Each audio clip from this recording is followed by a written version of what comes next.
Are you guys at all aware of the online fandom for the show, like when it comes to fan edits and fan art and memes? Just because I've seen a lot of brat edits too. Oh. Really? I haven't seen anything. What is brat edit? What is that? It's a vibe. You're being unapologetically Way of yourself. life is what it is.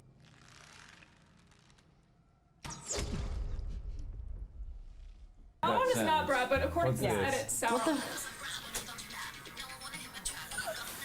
When Gondolin fell, they say it went on and on. This is confronting. Here's what I'd say. Anatar's brat, Sauron could be, but I think Anatar, because you've got the long lock.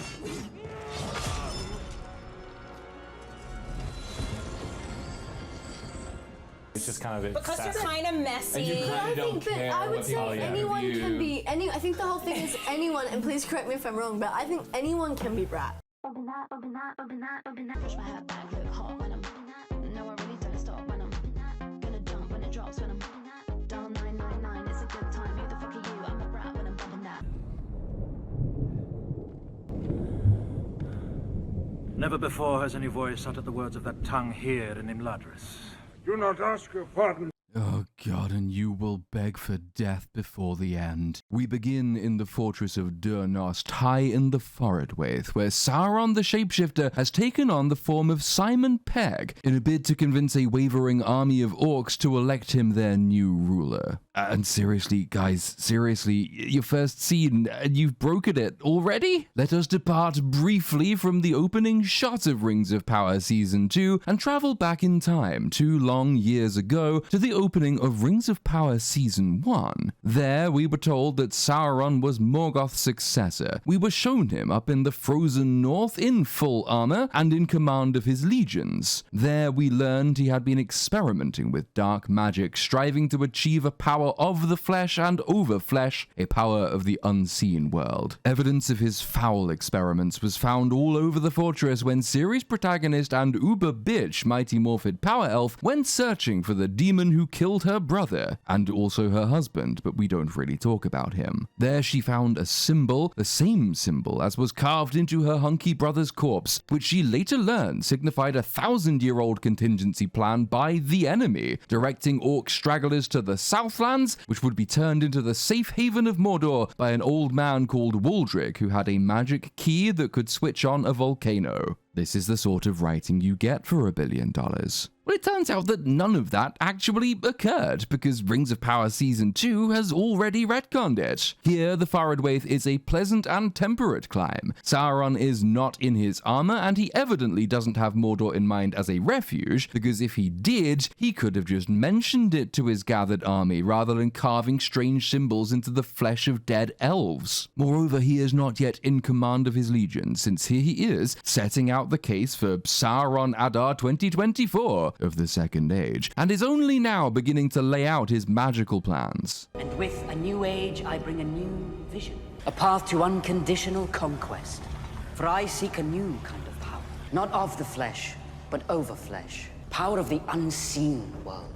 The phrase unconditional conflict is swiftly undermined by conditions like, some of you will die, but that is a sacrifice I am prepared to make. Many orcs will die, but out of the chaos, we will forge a new and perfect order. Indeed, contradictions of this sort abound. One we shall use to enslave the peoples of Middle-earth, but rather worship as the saviors who finally healed it, by bringing its peoples together to rule them all as one.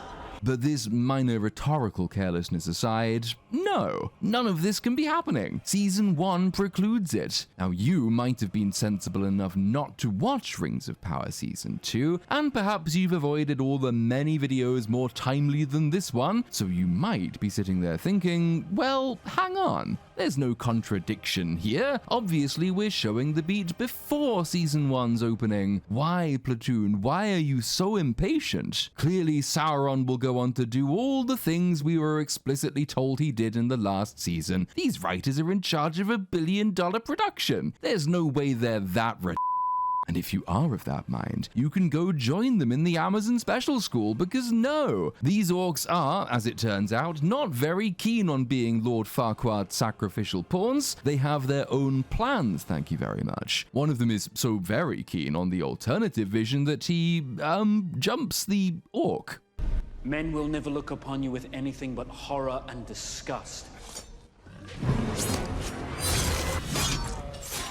Not for nothing, Simon Pegg, but you don't need a degree in political science to realize that pivoting from "the evil men will slaughter you" to slaughtering them all yourself is not a winning strategy. This attempted assassination is a prelude of things to come, but not one registered by Sauron himself. This devilishly clever demiurge who came mere inches from being stabbed in the back is quite content for the coronation ceremony to proceed as planned. In the real world, it is usual practice for political leaders to be whisked away in the event of a thwarted assassination. What ought to happen next is a series of candid photographs of Sauron with a bandaged scratch on his back, while the Gondor Times and the Edoras Post publish op-eds with headlines like "Sauron's rhetoric stokes political violence," because victim blaming is wrong except when we do it, etc. What you would not expect to happen is for things to carry on as if no such assassination attempt had ever taken place. Why, from Sauron's perspective, would you assume this rogue orc was just one bad apple? Would you not at least suspect a conspiracy? Mightn't you want to sort out some sort of inquiry into how the orcish secret service allowed an armed assailant to get mere inches from you in your coronation ceremony?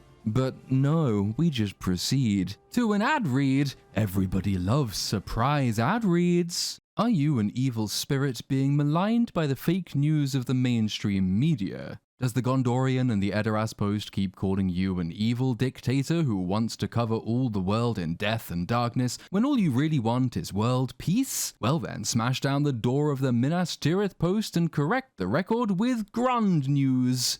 Oh, that's a typo. Ground News is a cutting-edge news aggregation service that doesn't just serve you the story, it serves you the context. While traditional algorithms might funnel you into this or that echo chamber, Ground News lets you stand above it all. Take a look for yourself at ground.news/Little Platoon. Big breaking political news? You can see who's reporting on it. You can see how they're reporting on it. What headlines are they running? Is the body text reporting factually or emotionally? You can track the overall bias of the coverage from left to right wing by individual outlet or across the entire media ecosystem. Ground News works with 3 independent news monitoring organizations that can tell you how reliable any given source's reporting practices are. Concerned about the corporatization of news media? Well, then Ground News can show you who owns what. Worried that you've been funneled into some feedback loop of your own? Well, the blind spot feature showcases stories being ignored by one side or the other of the political divide. As a recovering journalist myself, I like to read as widely as possible from as many different viewpoints as possible. You don't want journalists curating your thoughts, trust me, I've met them, and I've found Ground News an indispensable aid in this endeavor. You can get 40% off the Ground News Vantage plan, giving you access to all these premium features and more by scanning the QR code on your screen or going to ground.news/Little Platoon. Once again, that is 40% off the Vantage plan at ground.news/LITTLEPLATOON, and you can sign up today. Now then, where were we? Oh yeah, that was it. The evil orc communists are trying to assassinate Sauron. The crown presented here once belonged to Morgoth, which Sauron has had reshaped to fit his own skull, and it is to be placed on his head by none other than Black Adar, newly recast for Season 2. Now, Season 1 furnished Black Adar with a backstory and an historical motive against Sauron. He told us quite explicitly that he killed Sauron because he was sick and tired of Sauron torturing his orc children in aid of his weird black magic experiments that he now didn't have time to conduct. The act remains much the same, though when in Season 1 Black Adar told Mighty Morphed Power Elf that he cut down Sauron, I think we were all, himself included, imagining some bladed instrument. He stabbed him in the back with a dagger, or he stabbed him in the front with a sword. You know, one of the traditional means of murder in the Second Age of Middle-earth, or the modern age of London. I do not think that we, or even he, or even the writers believed he had cut down Sauron by stabbing him with his own hat, but fuck it, away we go! The orcs themselves, finish the job with knives of their own. A truly scandalous breakdown in security, but then this happens. Dr. Octagonopus!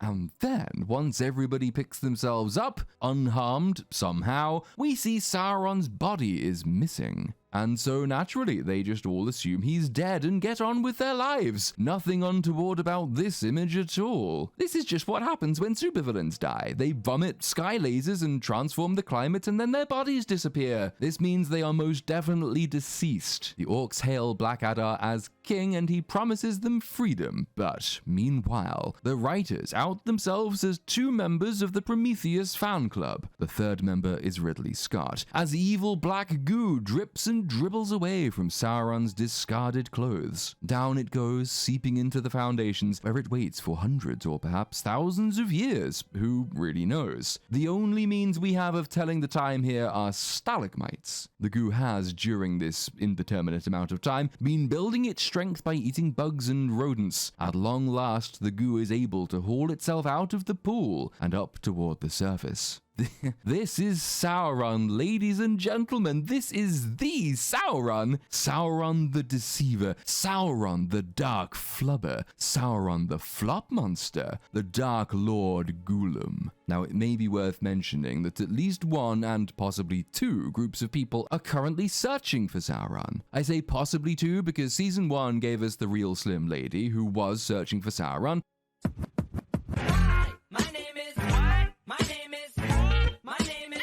And Season 2 will later confirm that they were sent by the Grand Wizard, the Dark Wizard. Grand Wizards don't really like Dark Wizards. He strongly implies he's been in Middle-earth for centuries by the time we meet him, but since we don't know how long Dark Flubber spent beneath the fortress, and how long it took him to flop his way across the tundra, or when this all began, or when the Dark Wizard arrived, or when he sent out the real Slim Lady, I mentioned that it is only possible that he is searching for Sauron during this time. Mighty Morphid Power Elf, by contrast, is searching for Sauron during this time. The same problem of indefinite time does present itself. We don't know when or where we are or how long all of this is taking, so it's hard to map against her location. But this could perhaps have been helpfully clarified had we been shown some sort of overlap. Dark Flubber down in his moist cave could perhaps have overheard the search above him from Season 1, Episode 1, have overheard the fight with the troll. He could have been implied to wait until he was sure the elves had moved off before beginning his own movements. This would leverage a certain irony. Mighty Morphid Power Elf really was on the right track, and she so narrowly missed him, while also putting to rest any questions about how plausible it really is that nobody spotted evil Gollum glomping his way across hundreds of miles of frozen fields for several weeks, or even several months, or even several years. Of course, none of this should be happening. Sauron weakens himself in the creation of the One Ring, and is much reduced when he loses it, but he's still able to travel as a spirit, as a shadow, even as a fireball in the Peter Jackson Hobbit movies, all of which are much more efficient and better looking modes of transport than goo. Given we're about to see Sauron glomp a random stranger to death and take on human form, would it not have been more efficient to take the form of the rat and scurry out of the fortress? Sauron could have reenacted the old lady who swallowed the fly. He glomps a fly that's eaten by a rat, that's eaten by a bird, that's eaten by a wolf, that's eaten by a man. Any one of these forms would be an improvement over goo. I've mentioned in my Season 1 videos that the writers clearly took inspiration from the Satan of Paradise Lost in their conception of Sauron. Charlie Vickers was told to audition using one of Satan's speeches. The final shot of Season 1 is taken directly from the poem. The wary fiend stood on the brink of hell and looked a while, pondering his voyage, for no narrow frith he had to cross. I suspect the same inspiration is in play here. This is, after all, the beginning of Sauron's arc in Rings of Power, and we find he and his followers cast out in defeat, much like Satan. He tries to marshal them with speechcraft and grand promises about the world and creation being corrupted to their will, much like Satan. But he has to brave the journey out of the Forodwaith or Tartarus alone, much like Satan. Granted, it's not until the end of Paradise Lost that Satan is transformed as punishment into a snake, creepy, crawly creature, but the imagery still tracks, and of course, Sauron's first act in the world outside his fortress is to corrupt the image of man, so the imagery, the thematic point, and the narrative structure all basically track. Here we see Sauron at his absolute lowest in order that Rings of Power can portray his rise, a rise for which Eve, or Galadriel, is largely responsible. But still, Goo? Really? That's the best you got? There weren't any better, any less embarrassing ways to portray Sauron at this stage of his journey? You had to go with Prometheus Goo? Everybody hates Prometheus Goo. Having flopped comically over a rock, Gollum is then picked up by a passing cart. Because, you know, the far and frozen north is absolutely a trade thoroughfare, and there's plenty of reason for men to have made roads up by the giant evil fortress in the Faradwaith. That's fine. They just didn't notice the giant evil fortress. Probably me, I don't fucking know. Look who it is, it's Halbrand, yay! You might perhaps be wondering what his plan is now that he's lost his position and his army, and his dignity. He's certainly got enough time to come up with a plan, given our brief travel montage shows him walking, seemingly, all the way from the Faradwaith to the outskirts of the Southlands, a distance of around 1,000 miles as the crow flies. Shape-shifting Sauron could have transformed into a crow and made it here far more quickly, but he doesn't seem to really have one. He's come here because it was the plan, the one Season 1's symbol denoted, the one he went around carving into the flesh of dead hunky elves in order that Mighty Morphed Power Elf could follow his trail. But when he fortuitously encounters the old man of Theme coming out of the Southlands as a refugee from an orc attack, it seems that getting here was the sum total of Sauron's ambition. That way lies death, friend. And that is my path. An army of orcs moves against men. We were the fortunate ones. Perhaps the fortunate ones were the first to die. See now, this is itself quite a problem. You might recall, but if you've got any sense you will not, that in Season 1, the elves in the Southlands were resented for keeping such a watchful eye over the human population, who'd once sided with Morgoth. Yet apparently these elves never noticed the massive army of orcs attacking the men, and we are here only days, maybe a few weeks at most, before our introduction to the Southlands in Season 1. The evil plan was supposed to be a secret, which is why the orcs did so much business in tunnels underground. The elves were surprised to find that a couple of villages had been burned. Did they really not notice a whole fucking war taking place on their doorstep? I mean, that would be in character given they didn't notice the burning villages earlier, they didn't notice the giant trench, they didn't notice the suspicious dam, they didn't even notice the evil keyhole in their own watchtower. But this is one of those rare instances where consistency is not desirable. Diarrhea is consistent, but when you have it, you try to correct it. You don't keep eating the Taco Bell. I know you've suffered. I can see it in your eyes. There's another life waiting for you. You just have to turn toward it. That heraldry, what is it? Oh boy, Old Man of Theme has the pouch that definitely 100% means the holder is the king of the Southlands. We know that's what it means because everybody in Season 1 treated it that way, even the Southlanders themselves. So I guess this must mean that Old Man of Theme is himself king of the Southlands? A symbol of kings long dead. Your family? No, my family served them. Then why wear it? As a reminder that our fates are never certain, that fortunes can turn for even the most powerful. Oh, okay. All right then. So the symbol was in general circulation. I'm sure that doesn't make everyone in Season 1 seem dumber than they already were. Quite why the Old Man of Theme would want to carry around a symbol of turning fortunes. When the fortunes saw the line of kings ended and his people exiled from their homelands, I don't really know. Oh, fuck it. Actually, no, I do know. It's because he's Old Man of Theme, and this is thematically important. Grim reminder. Or a hopeful one. A sure path may crumble, but there's always another. It can lead us someplace better, someplace good.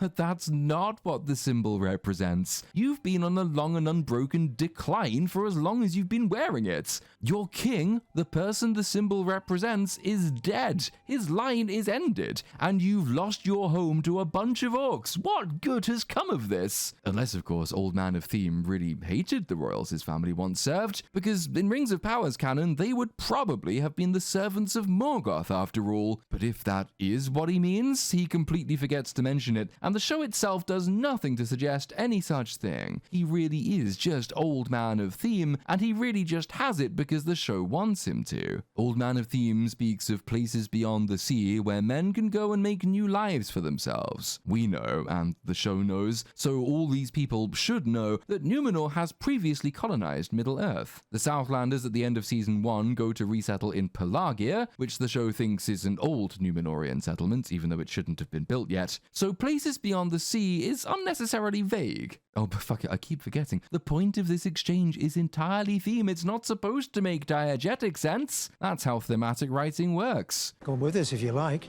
Or walk on and keep chasing death. Okay, thanks, Old Man of Theme. I think we've got it now. Choice is yours, friend.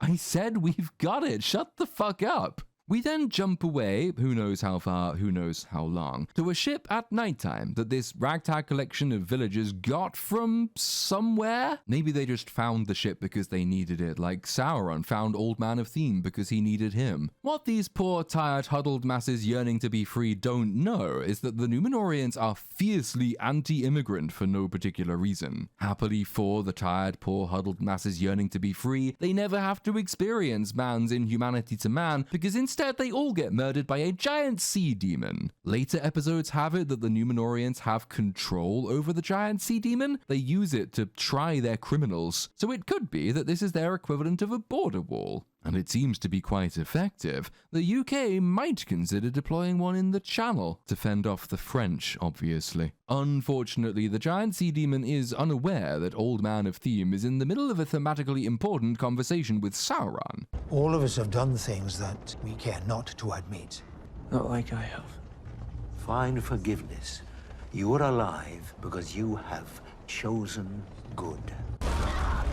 Old Man of Theme gets pinned beneath a fallen beam, and it seems his constant harping on about Theme hasn't quite rubbed off, or at least not in any consistent way, on Sauron yet. Sauron initially tries to help Old Man of Theme. He tells him to grab hold of something just before the giant sea demon attacks, but when Old Man of Theme is pinned and asks him for help, Sauron decides, fuck goodness, I guess. And he just steals the brooch, which he really can't know is especially significant, given he really did just get it from a random old man. And then Sauron runs off, leaving Old Man of Theme to die. Thematic in life, thematic in death. You can read this scene as Sauron choosing not to do good, even though he very briefly did choose to do good, and he's only here because he was receptive to the good alternative. There really isn't much of a reason, if any reason at all, for his pivot in this scene, except of course in the meta realm. What the show now wants to do, the reason it spent its opening 20 minutes pre-treading the opening of Season 1, is to put a different spin on the events of Season 1, because it seems more than slightly aware of the fact that as written, Season 1's villain was actually Galadriel, not Sauron, because Sauron was given no agency to speak of until the final episode. Season 2 Episode 1 wants to give the vague impression, it can do no more than that without undoing the entirety of its predecessor, which would be no loss, that Sauron might have had evil intent from the off, or something close to the off. We'll come back to that momentarily. Sauron confronts the big gay fish underwater and tells it to fuck off, which it obligingly does. And we fade into the next day, or maybe a few days hence, when, on the raft, he spots a bedraggled bitch. Hero's what I meant. He spots a bedraggled hero swimming heroically toward him. We linger on his long and evil stare, while the music attempts to have us believe that this was really the writer's plan all along, when it plainly wasn't. This, then, is Season 2's opening act concluded. Not the opening episode, we've still got a little way to go, but the opening act is done. It is sometimes necessary to construct clever and intricate arguments to deconstruct works of fiction, but this is not usually the case for Rings of Power. All you have to do, really, is describe it, and it collapses under the weight of its own stupidity. But unlike Blackadar and his Orclings, I intend to make sure it's dead, so let's now take a little bit of time to consider problems that are both broader and deeper than the comical nonsense nonsense I have just related to you. There are, as I see it, at least 4 major issues with what we've seen so far. The first of these is, as mentioned, that these events cannot be brought into line with the events depicted in Season 1, Episode 1. Sauron cannot have been conducting black magic experiments on his army of loyal orcs, which provides the motive for Black Adar to betray him if his disloyal orcs betray him and kill him before he begins those experiments. The Forodwaith cannot have been a frozen wasteland when we see it in Season 1 when it isn't one of those as we see it here in Season 2, and it cannot suddenly have been turned into a frozen wasteland, somehow at the cost of no lives, even though it's cold enough to insta-freeze waterfalls, because this is the sort of thing that people are likely to notice. And if people notice that one very specific location went from nice and temperate to suddenly frozen, and those same people commonly associate coldness with evil, this place is so evil our torches give off no warmth, then it shouldn't have taken centuries for Mighty Morphed Power Elf and her underlings to think it might be worth checking this place out. On top of all of that, we've done yet more damage to the already broken Southlands brooch device used in Season 1. As I pointed out in my videos on that catastrophe of a season, the Mighty Morphed Power Elf and the Númenórean Queenie and Bronwyn of the Southlands herself to all conclude on the basis of one brooch that Halbrand was definitely king of the Southlands, then the design of that brooch cannot have been in common circulation. It cannot have been the sort of thing you were liable to find around the neck of random old men, because if it is a common symbol, then it could never have been proof that Halbrand is king. Yet that's how they all treated it. Even the people of the Southlands treated it as definitive proof. Yet now we know that half of them probably owned the same brooch themselves, and none of them decided that they were the king that was promised. So Season 2 Episode 1 makes an already terrible plot device even more broken. The second of these issues has to do with character. Black Adar and Sauron are this show's principal antagonists. It is quite staggeringly unwise to introduce, or rather to reintroduce, your principal antagonists in a way that makes them seem certifiably dim. Sauron is not supposed to be some regional manager of Evil Inc. vying for promotion. He's supposed to be fucking Sauron. He is a Maya. He is the master deceiver, the master manipulator, the closest thing in Tolkien's schema to pure evil. Sauron's manipulations were not merely political, they were magical. As we shall see later in this very season, Sauron is able to construct entire pocket dimensions for the minds of his targets. His power set is both far-reaching and ill-defined. He's able to move the minds of those he touches. As Gil-galad will shortly explain, it is said that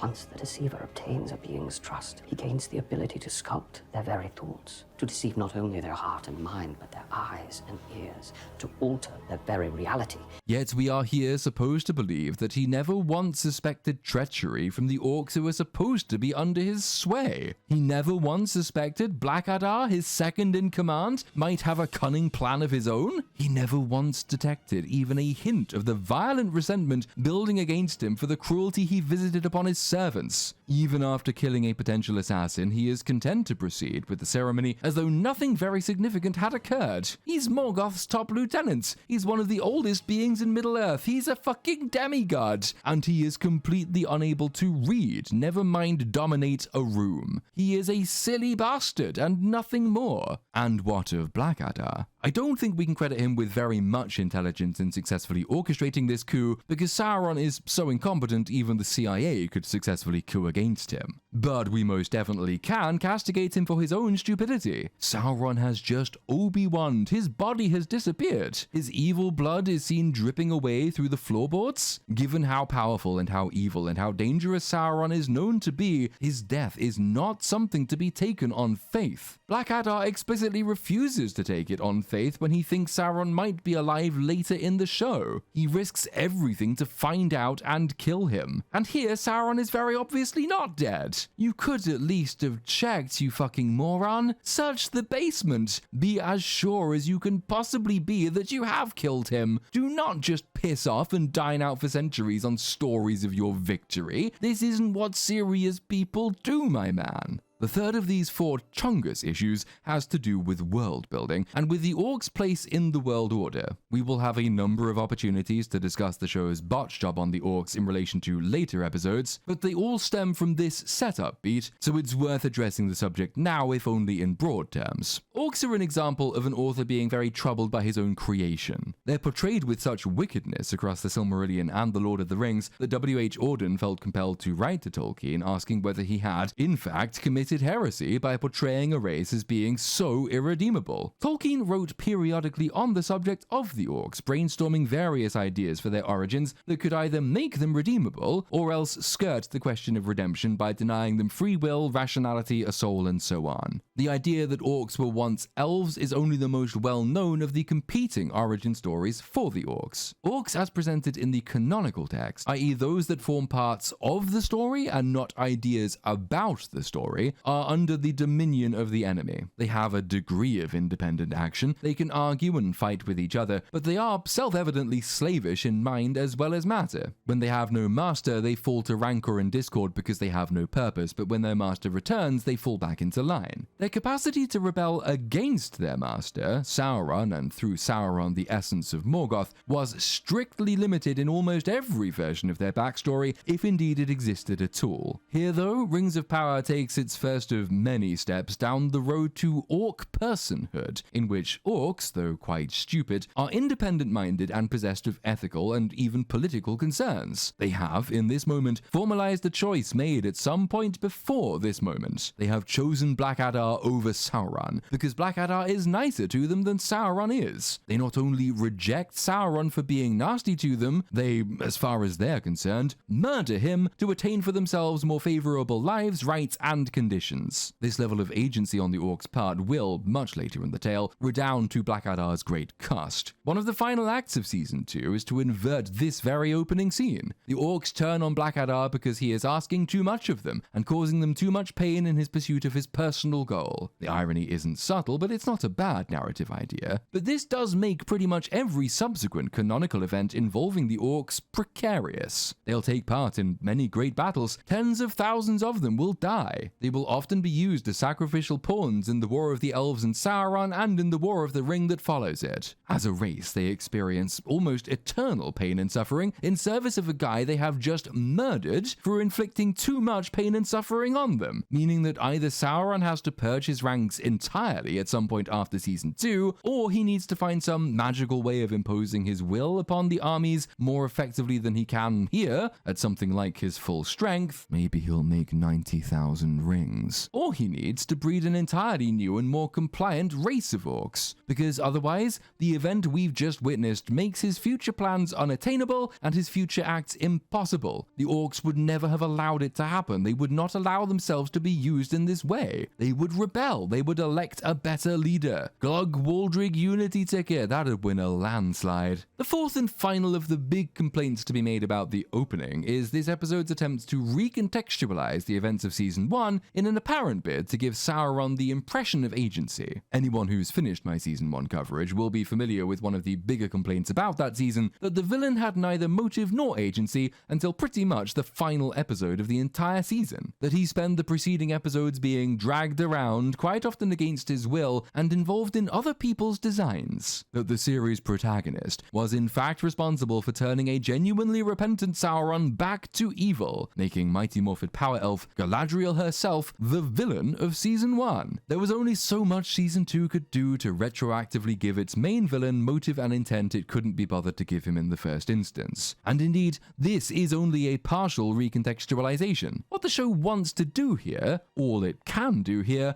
is to give us the most superficial impression that maybe, the random events of Season 1 had some kind of unifying thread. Look, Sauron left a man to die. He stole his brooch. Surely he's done that for a reason. Look at the comically evil stare he gives Mighty Morphed Power Elf on the raft. Oh my goodness, maybe he was actually bad all along and we just didn't see it. But that's as far as the writers could possibly go, and it relies for its effects on nobody remembering the actual content of Season 1, which makes it abundantly clear that Sauron did not intend to rise again. Hell, he even spells it out for us. Convince Mithril to save the men of Middle-earth. You convinced her. I wanted to remain in Numenor.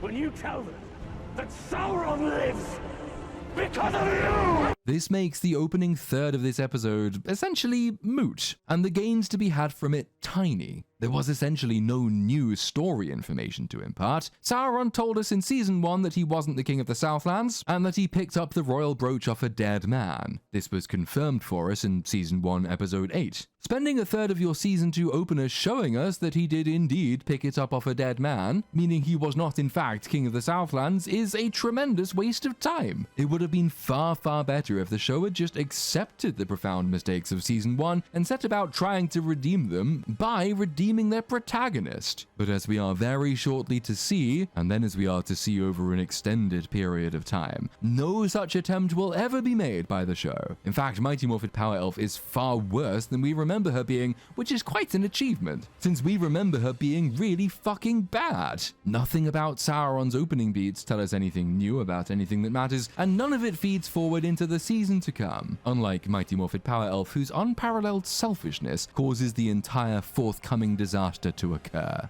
Speaking of disasters, oh God, it's Galadriel, Destroyer of Worlds. I don't mean to keep doing this, but I'm going to very briefly recount the end of Season 1 in order that this following scene can make absolutely no sense at all. Season 1 closed with Mighty Morphed Power Elf belatedly doing her first bit of research on the history of the Southlands, which revealed to her what was blindingly obvious to anyone with even a quarter of a brain. Halbrand was not king of the Southlands. She learned this in a scroll from the Eregion libraries. She confronted Halbrand about it, and he revealed himself to be Sauron, correctly pointing out that this was all her fault. They had a brief psychic battle, then she was rescued from a stream by young Ned with Sauron nowhere to be seen. Sauron the Deceiver made no attempt to actually deceive anyone at Eregion, by, for instance, pointing out that Mighty Morphed Power Elf was a serial liar and a traitor and not to be trusted. Nor did he make any attempt to keep his identity a secret. He did not kill Mighty Morphed Power Elf. He simply teleported out of the scene and all the way to Mordor for some reason. No, it was Mighty Morphed Power Elf who kept his identity a secret, like the hero she is. She didn't tell anyone that Halbrand was Sauron, and she insisted on the completion of the rings. All she told poor Celebrimbor, Mrs. Doubtshire here, is that Halbrand was not to be treated with ever again. Don't ask me why, I'm not gonna tell you, just trust me, bro. This is possibly the single most consequential decision in the entire history of Middle-earth, and it's the single most important cause for all the events of Season 2 that we are about to witness. Mighty Morphed Power Elf lied by omission, leaving her people defenseless against Sauron, and that is so totally damning that I'm going to restate it for emphasis. Galadriel lied by omission, leaving her own people defenseless against Sauron, and she did this because,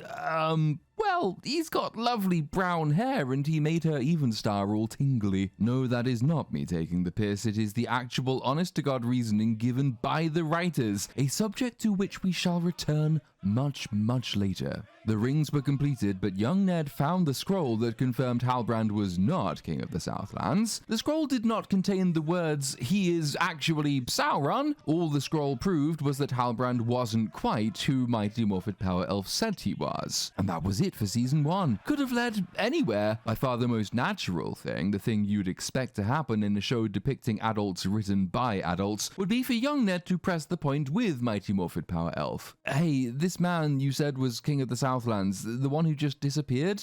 Who was he? Why won't you tell us who he is, Mighty Morphed Power Elf? Why won't you tell us who he is, I said? You know, something like that. Or, alternatively, so thought the writers, how about something even better than that? How about we have young Ned snatch the rings off screen between seasons and just ride off with them? That way we could begin Season 2 with a frantic chase in which Mighty Morphed Power Elf races after a fleeing young Ned trying to get her rings back. How about we stupidly imply you can ride from Eregion to Lindon in a day so we can preemptively fuck up some very important plot beats meets later, yeah, that's much better. Much better. The audience is gonna love it. So here we are with a chase scene. It is about 500 miles as the crow flies from Eregion to Lindon, during which neither horse is tired, ensuring that neither of them either catches up or pulls away, because this is just how you build tension in scenes, apparently. Elrond gains experience from this exploration and evasion quest, and he levels up, thereby unlocking the Blink ability from Battle for Middle-earth 2, and he teleports out of the scene and all the way into the city, with enough time to alert the guards and instruct them to apprehend Mighty Morphed Power Elf when she arrives.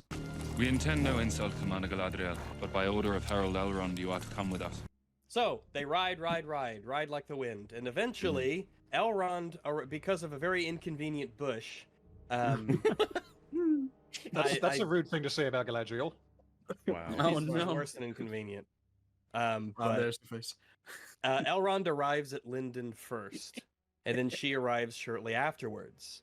When she arrives, the guards at Lindon tell Galadriel that she has to come with them because Herald Elrond has essentially commanded it of them. I was trying to imagine how that would play out. Like, he just rockets past, he's like, arrest behind me.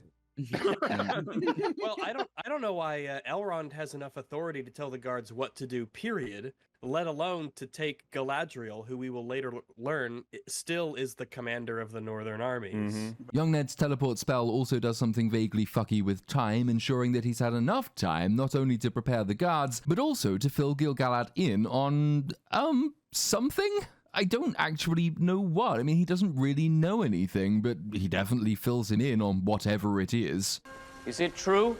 Herald Elrond carries 3 rings. We will discuss the rings once you have answered the question. Elrond just informed me your companion, this Halbrand, was not who he claimed, yet you chose to withhold this from him and Celebrimbor. Is it true?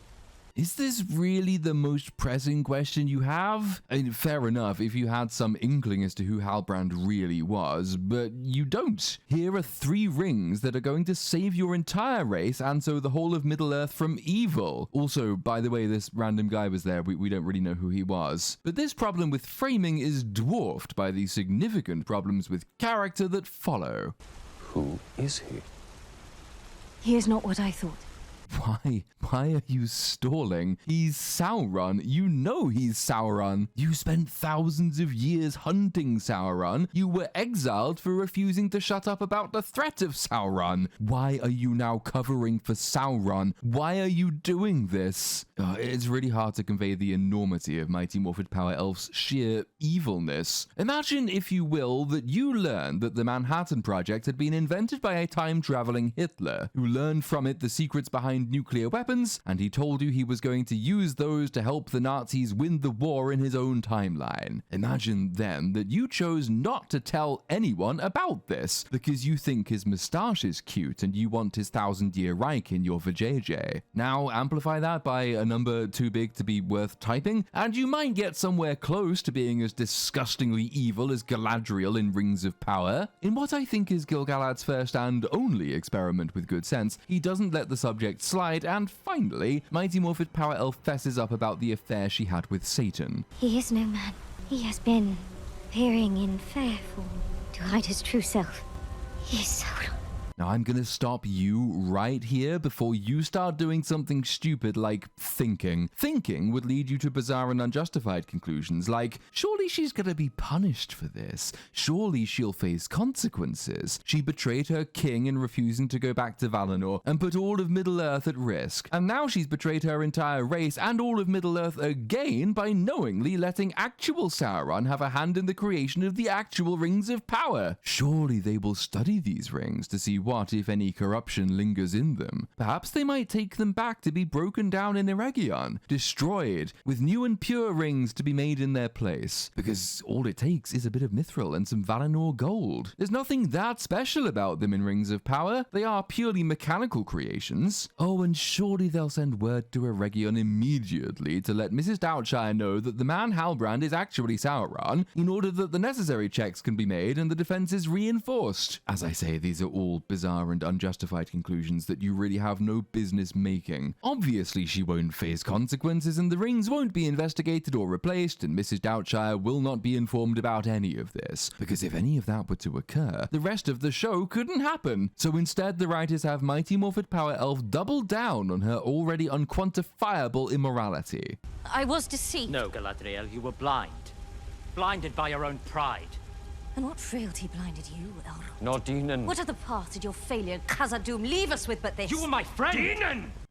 Yeah, fuck it, of course. Accused of betraying her race to Satan, Mighty Morphed Power Elf deflects and laughably tries to blame young Ned for his failures, as though only procuring a small quantity of Mithril from the dwarves is in any way comparable to trying to shag the devil and then lying about it. What Rings of Power is quite proud of setting up here is inevitably a mystery beat, as will become painfully obvious over the course of these videos, because I intend to make it painfully obvious over the course of these videos. Season 2 is in most meaningful respects a mere reskin of Season 1, relying on the same tropes, the same basic plot structure, the same ingredients. Season 1 opened with Mighty Morphed Power Elf being, in her own words, the only one who sees. She warns about the return of Sauron, but she is mistrusted both by Gil-galad and by young Ned. The show then proceeded to introduce its predominant mystery. Who is Sauron? Is it Halbrand? Is it Steve? Is it Podge? Okay, fuck it, no, obviously it's not Podge. But the Sauron's identity mystery was designed to keep an air of suspense and intrigue around the actions of both Halbrand and particularly Steve, because all mysteries require tedious misdirects. Already in Season 2,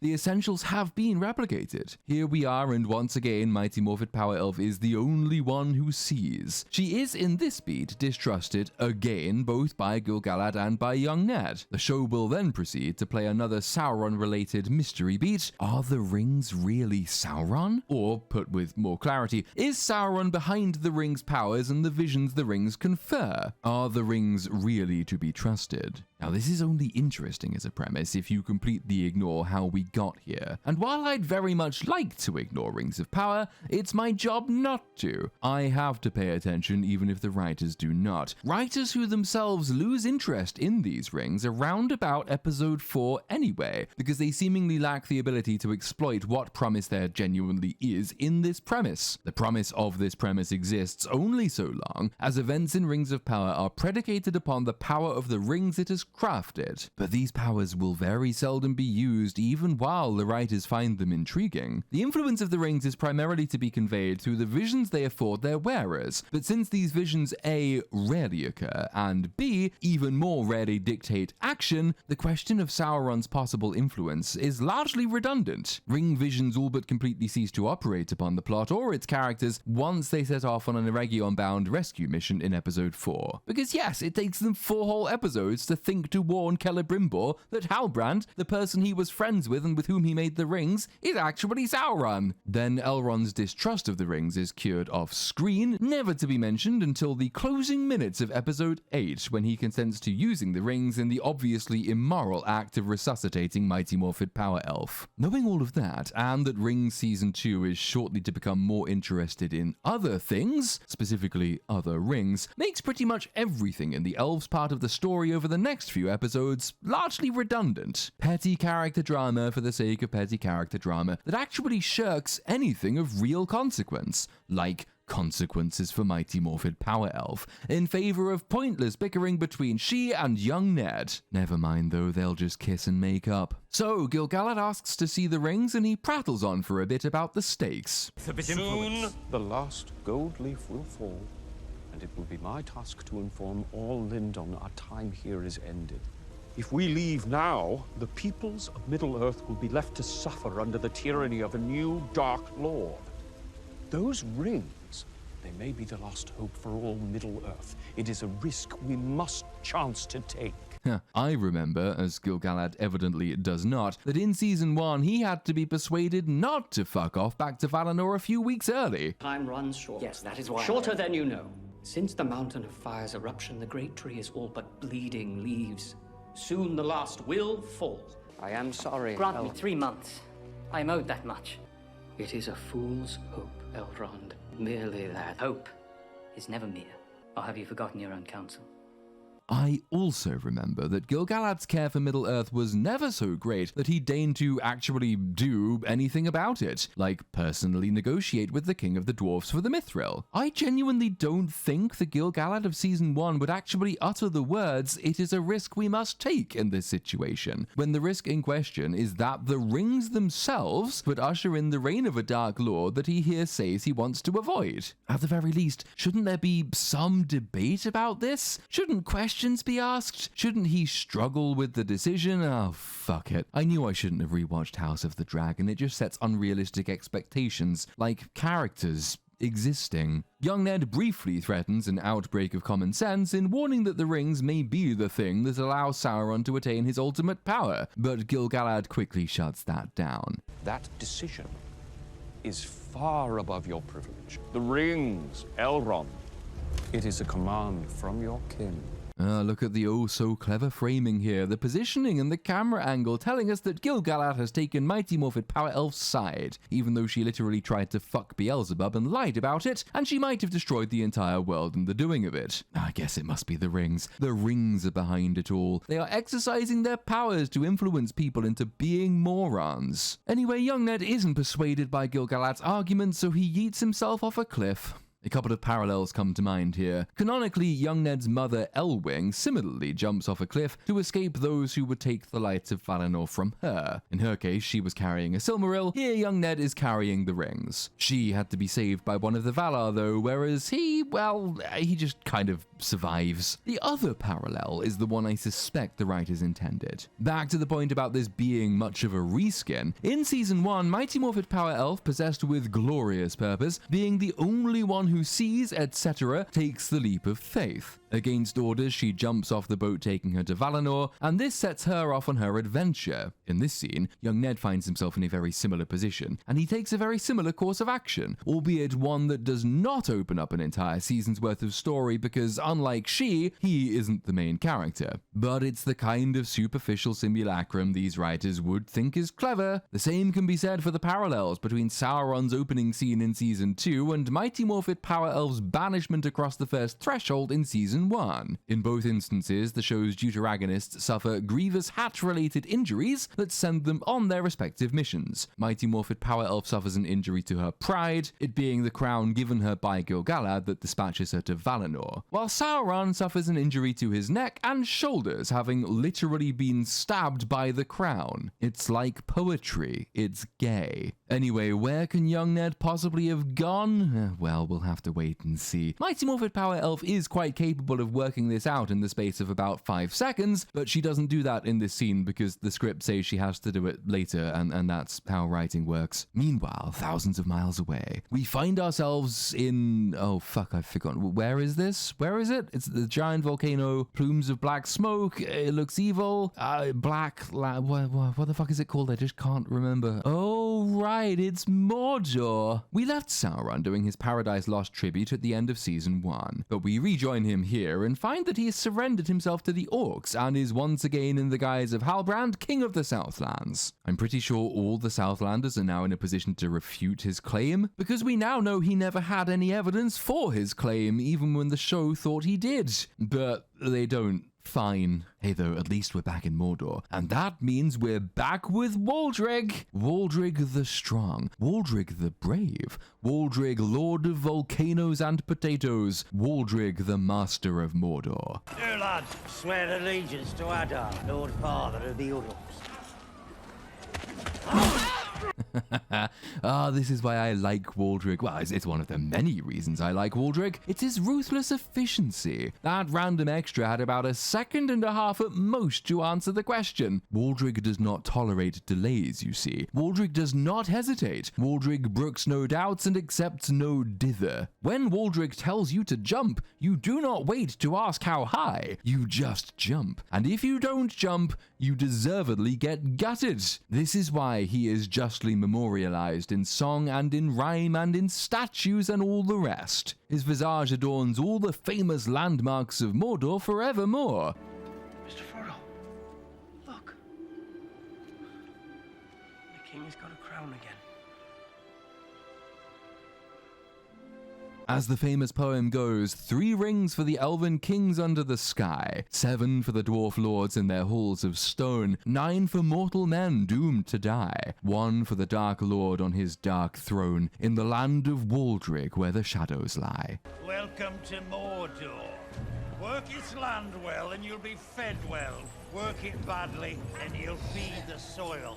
I'm not entirely sure what Waldrig means when he promises that people will be fed for working the land well. It's a burned out hellscape in constant darkness next to an eternally erupting volcano, but fuck it. Who am I to question the Lord of Mordor? Strictly speaking, of course, Waldrig is Blackadar's lieutenant, but we all know where the real power lies. Those who bend the knee to Blackadar are branded on the back of the neck, which is going to be very important to the completely pointless Isildur subplot later. Importantly for this scene, Halbrand is brought before Blackadar by this chap whose name is Glug. Glug is the main character of the Orcs and much more important to the story than he has any right to be. Into Glug, the writers pour all their incompetence, all their malice, all their terrible ideas for their story. He is, if you like, the acceptable face of the Uruk, the one with the pretty orc wife and the little orc child, the one who acts as a union spokesperson whenever Blackadar tries to impose unfair working conditions on his children. It's an unmitigated disaster and we will have a lot of fun with it later in this series. For now, Halbrand channels Moses. Let my people go, or yours will die. My people defeated the men of these lands. We defeated the elves who came to their aid. We even defeated their allies, the men from beyond the sea.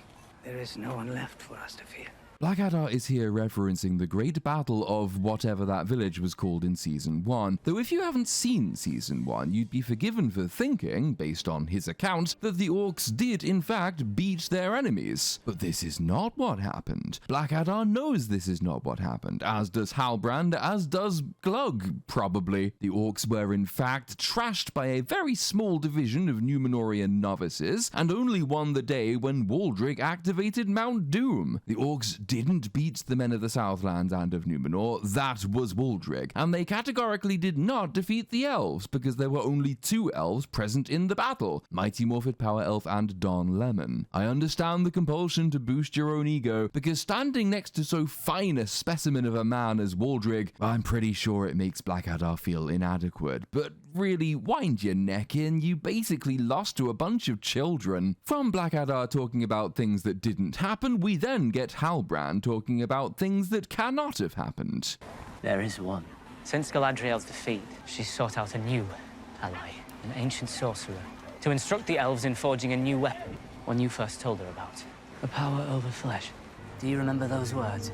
A power that will allow him to use your children as slaves in his army once more. Set my people free and I will tell you where he can be found.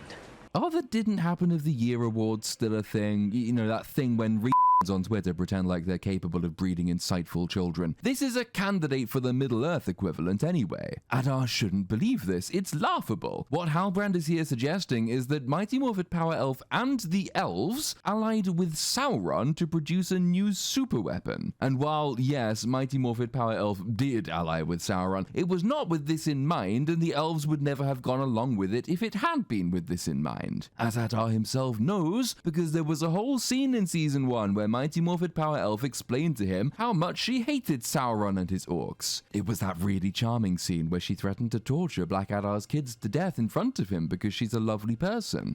She's charming. She's so charming. He didn't know, as she didn't know at the time, that she was trying to fuck Sauron. And that means he would not believe in that particular alliance. Blackadar was once an elf and a lieutenant of Sauron, so he has some understanding of the power over flesh Sauron was seeking, and would know this is something the elves would never wish to replicate. Even canonically, the worst of the elves, like the sons of Fëanor, were driven mad by lust for beauty, not for black magic. Moreover, when last Blackadar saw Halbrand, he was in Mighty Morphed Power Elf's company. So on top of this completely unbelievable yarn about the elves allying with the devil, he also has to believe that Halbrand was with the elves wherever and whenever they were concocting this plan, and then he escaped the elves, carrying this most important of military secrets, and that he decided the person best placed to stop these evil plans is, Blackadar, which is absurd. The show thinks it's already done all the work required to explain why Blackadar would believe this nonsense. He told us in season 1 that he killed Sauron to protect his orc children, a point revisited at the beginning of this episode. So by hearing that Sauron might still live, the show thinks Blackadar will be so obviously consumed with fear and anger that he will embark upon a tremendously risky venture to kill him, or I should say to kill him again, and not have the wherewithal to ask even basic questions about the yarn he is being sold. Questions like,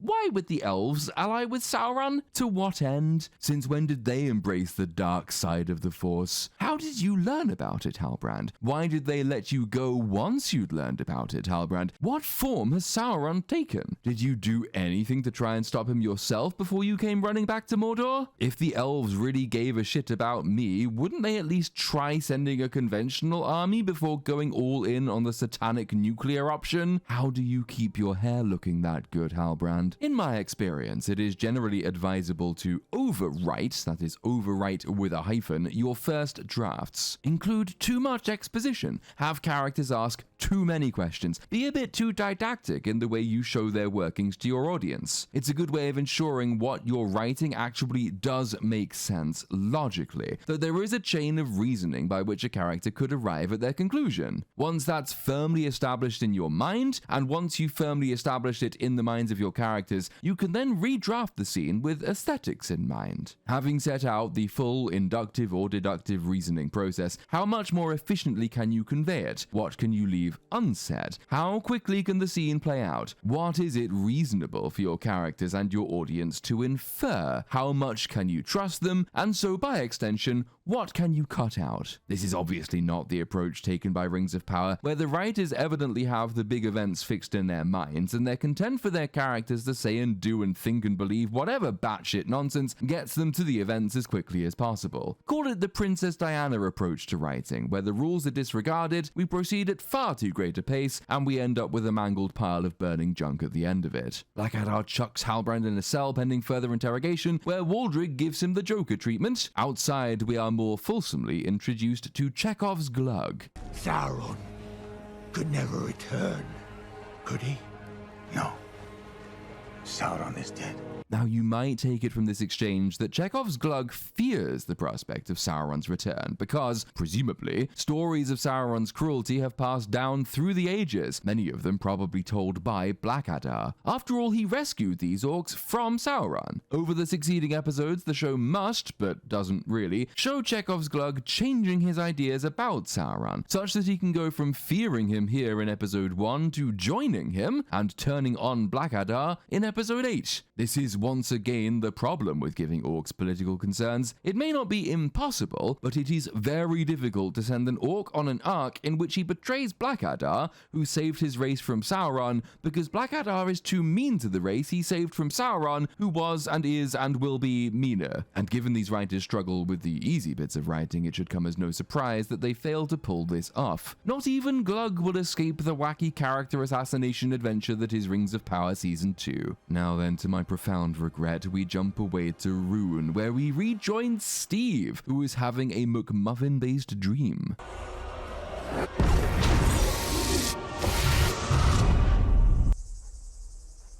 Last season's designated McMuffin was the evil hilt of McMuffin that Waldrig used to activate the dam to flood the trench to turn on Mount Doom. And because there was a McMuffin in Season 1, there must be one in Season 2. The McMuffin in Season 2 is Steve's stick, and also Steve's name. These are the two things he lacks. Well, that's in a general sense of purpose, because this season in particular is horribly paced, and roughly half its plotlines serve no meaningful function at all in the overall story. Steve and Nori are on the second most pointless plotline. By some considerable distance, Isildur in Pelagia is the most pointless. What do I mean by pointless? Well, the story of the elves in Season 2 is this. They get the rings. They don't know if they can trust the rings because Sauron might have had a hand in making them. Sauron infiltrates Eregion. Mrs. Doubtshire becomes his mind slave, and he forces her to make more rings for the dwarves and for the men. The elves have to rescue Mrs. Doubtshire, but Eregion gets attacked by Black Adar and his orc army. Then Mighty Morphed Power Elf has a fight with Sauron. Then the rings turn out to be good. Then they flee Eregion and end up founding Rivendell. That's quite a lot of stuff occurring. The overall story of Numenor is much lighter, but it does still constitute progress of a kind. Ar-Pharazôn will depose Queenie and his faction will take over the city and drive Elendil and his faithful off into exile, while the king's men send emissaries to Middle-earth, setting them up to be tyrannical bastards in Season 3. It's not a comparable amount of stuff to the elves, but it is still stuff. By contrast, Steve's entire arc in Season 2 is, he walks around for a bit, he bumps into Tom Bombadil, he finds his stick, he gets a name across 8 hours of story. And the name part of the arc is redundant because we already know who he is. He's fucking Gandalf, obviously. That was clear to moderately intelligent people very early on in Season 1, but it should have been clear even to very stupid people the minute Halbrand was confirmed to be Sauron. Having Steve utter lines like,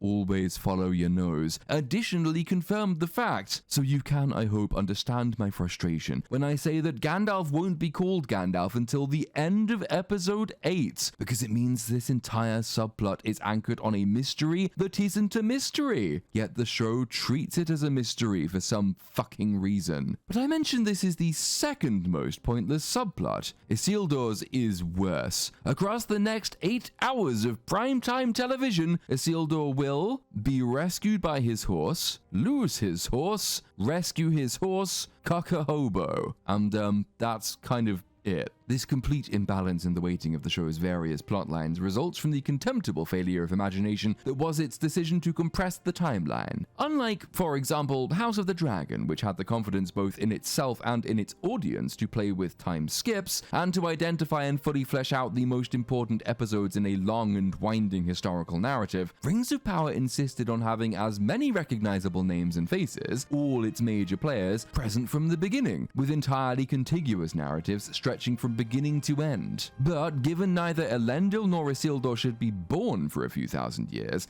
it's left in the awkward position of having nothing for them to do. Much the same is true with Steve, who shouldn't arrive in Middle-earth until the Third Age. The story of the Second Age is in the main the story of the elves and the story of Numenor, yet here we are trying to cover the story of the elves, the story of Numenor, the story of the fall of Numenor, the story of the dwarves, the story of the fall of the dwarves, the story of the Southlands, the story of the Southlands becoming Mordor, the story of the orcs, the story of Black Adar, the story of the betrayal of Black Adar, the story of Sauron, the story of Black Adar, the orcs and Sauron, the story of Gandalf, and the story of the not hobbits. And so the story of the origin of the Shire. And rather than allowing the eye of history to change its focus over the course of several seasons, Rings of Power insists on keeping all of these in the view frustrum at once, even when absolutely fuck all is happening in large parts of its world. So you will forgive me if the sections of these scripts covering Steve, the not hobbits, and Isildur end up being perfunctory. It's not because I'm skimping, it's because they're just not worth talking about. Nothing occurs. So we join Steve and Nori traipsing through the desert looking for a stick, and they're being spied on by Skeletor, chief of the Knights of Leprosy. Skeletor and the Leper Knights are looking for Steve under instruction from the Grand Wizard, we shall discover later. They're kind of built up to have some sort of backstory, but by the end it's all just evaporated. And even though we know that they know because we've seen that they know exactly where Steve and Nori are, and even though Skeletor and the Knights of Leprosy are on horseback, they don't just ride over and capture them because, we've still got 7.5 episodes to cover. Jesus Christ, we can't have things happening yet. No, we have many more important things to see first. Steve, for example, gets hungry, so he explodes some bugs out of a dead tree. To illustrate how little they have to do with their time, we get this drawn out, comedic beat. Further, Nori. Oh, thank goodness they can eat the bugs and be happy. That night, Nori reminds us all how disgusting the Harfoots are. I can feel the legs and the throat. That's the best part. Still, I guess it's better bugs' legs wriggling than the toes of the Harfoots you used to murder when they were disabled, you little savage. Nori gets wistful about the home she misses. It is quite all right for a Harfoot to miss home. I knew it'd be hard, it's just, this heart's different. One eternity later. We don't have a home. Writing, isn't it hard? Then Steve notices they're being followed, and so they extinguish their fire, which is our cue to jump away to Mordor, where Halbrand meets a pet warg, and then Waldrig offers him a trade. I give you food, you give me information. If the Lord Father releases me, I'm going to kill you. Adar doesn't even remember you're here. This is only really to set up that Halbrand and Waldrig don't get along, while Halbrand and the warg do get along. Halbrand is Sauron and Sauron is the deceiver, and the writers choose to express this by his incredibly petty manipulation of a dog with a bone. There was a much better avenue the show could have taken, one that would give Waldrig something like the status he truly deserves given his astonishing play in Season 1. You might recall that in Season 1, when Waldrig first went to meet Blackadar, inexplicably forgetting to take the evil hilt of McMuffin with him, but fuck it, we all make mistakes, he thought he was going to meet Sauron. He only bends the knee to Blackadar because Blackadar is a kind of Sauron substitute, the de facto leader. But Waldrig's allegiance was supposed to be to Sauron. That was the flame he kept alive over generations, as he told us himself. It shall return. Have you heard of him, lad? Have you heard of Sauron? The show could have exploited this in a way consistent with both Waldrig and Sauron's established characters then. Sauron as Halbrand helpfully explained his MO to Mighty Morphed Power Elf in the Numenor prison scene last season. In an instance like this, it seems to me that you do well to identify what it is that your opponent most fears. And exploit it. No, give them a means of mastering it. Waldrig wants Sauron. Waldrig was the single most important actor on the villain's side in the last season. Waldrig created Mordor and was responsible for the Númenórean defeats. Yet here he is, relegated to a mere underling, the guy who meets and greets and tortures visitors to Mordor. Granted, he seems to enjoy it, but shouldn't he aspire to a higher station? Why not have Sauron manipulate Waldrig? Why not have Sauron take Waldrig under his spell during the long nights in the prison? Have him exploit Waldrig's grievances, his sense of injustice, his dedication to the true master of Mordor. Rather than Chekhov's Glug, have Chekhov's Waldrig. Have Waldrig be the one who secretly works for Sauron against Blackadar over the course of the season. Have him deliver the killing blow in episode 8. Waldrig, as a corrupted man, would then be in an important position for later seasons, thematically tied to the risk posed by men, placed to receive any ring-based upgrades from Sauron. He could even become one of the Nazgul. Or, man, I was only half joking when I suggested this on EFAP, this could be the origin story for the mouths of Sauron. Waldrig's loyalty should be rewarded, his achievement should be acknowledged, and Sauron should be the one to do it. Waldrig's the show's best character. But fuck it, let's just have Sauron the Deceiver give a dog a bone. That's much more interesting than the thing I came up with in 30 seconds, kind of as a joke. Meanwhile, in Lindon, young Ned is hiding out under a bridge. It's been, what, 12 hours? Nobody thought to check under the bridge? Fuck it, why not? This is when we're introduced to this insufferably wise old man. This is supposed to be Círdan the shipwright, and his one and only function in the narrative is to be smug. Perfection. Perfection exists only in Valinor.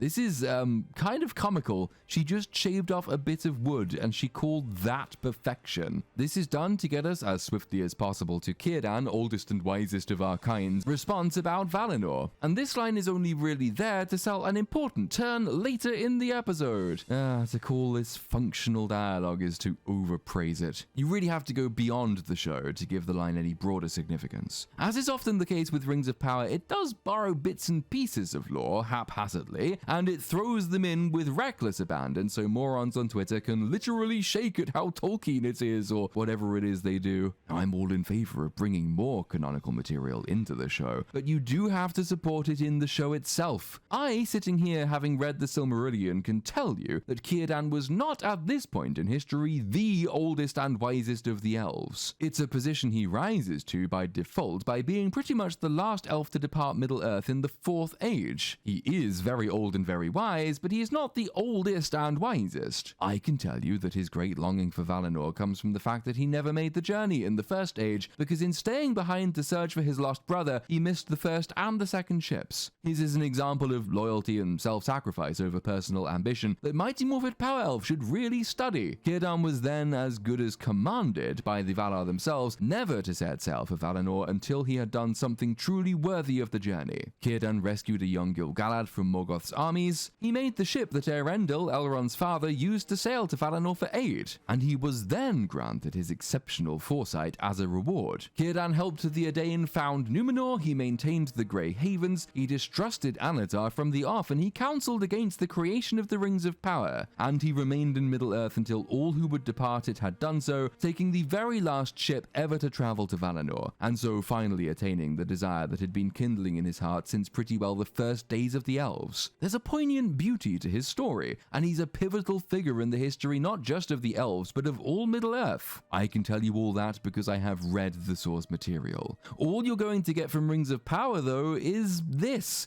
irritating sod with his smug smile, who we only know is old and wise because young Ned tells us that's what he is, who is immediately smitten by the Rings of Power, never distrustful of them, and who disappears from the show entirely thereafter. We get no historical context, no sense of his relationship with either Gil-galad or with young Ned, no grounding for his supposedly great wisdom, no sense of who he really is, not even the vaguest idea why he spends so long staring smugly out over the sea, given all the elves in this show venerate Valinor, so there's nothing particularly special about his praise of it in this scene. Moreover, Círdan actually acts against the narrative, because having him strolling smugly into a scene telling us that the rings are really beautiful, so we should definitely wear them after all, well, that takes the place of a meaningful debate about this all-important question. He settles the question before the show really begins to ask it. It would have been so much better if he must be introduced in this episode to have him counsel against wearing the rings in order to build the sense of distrust surrounding them. This obviously wise, old and experienced elf who has seen many things, who counsels against rash action, and who perhaps sees through Mighty Morphed Power Elf's emotional turmoil. But having him simp over the bling to yank the plot forward, it's about as unsatisfying a use for a character